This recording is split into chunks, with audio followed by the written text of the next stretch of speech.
Организиран од Италијанската амбасада и катедрата за италијански јазик и книжевност при УКИМ со онлайн предавање.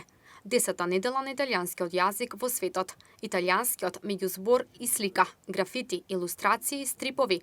За значеностите на оваа 10-та италијанска недела, во која во јавноста постои голем интерес, за Емнет зборува професор Радица Никодиновска, една од најзастапените на оваа програма.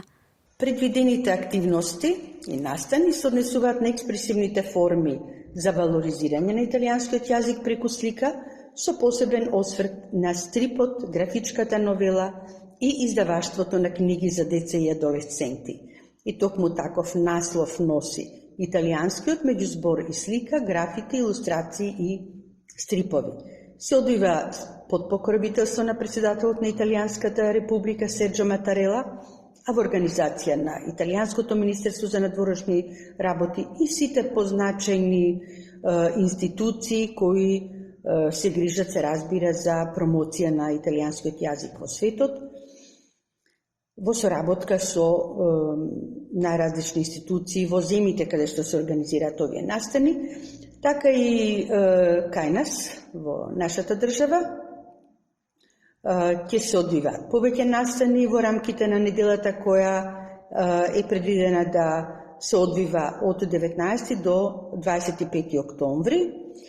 Италијанската амбасада во соработка со катедрата за италијански јазик при Филолошкиот факултет Блаже Конески во Скопје, со катедрата за италијанистика на Штипскиот универзитет, Институтот Данте Алигиери, Сдруженијето на професори по италијански јазик и така натаму, организира повеќе настани.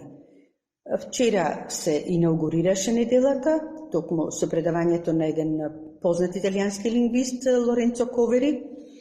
Неговото предавање го носеше истиот наслов како и неделата на италијански јазик, италијанскиот меѓузбор и слика, графити, илустрации, стрипови. Сакам да истакнам дека на сајтот на амбасадата, на универзитетите, на катедрите, веќе се објавени линковите на кои сите заинтересирани ќе можат да се вклучат. На денешната програма онлайн предавање Стрипот и слободата, феноменот на Алан Форд во екс-Југославија, организиран од професор Лилијана Узиновиќ во 17 часот.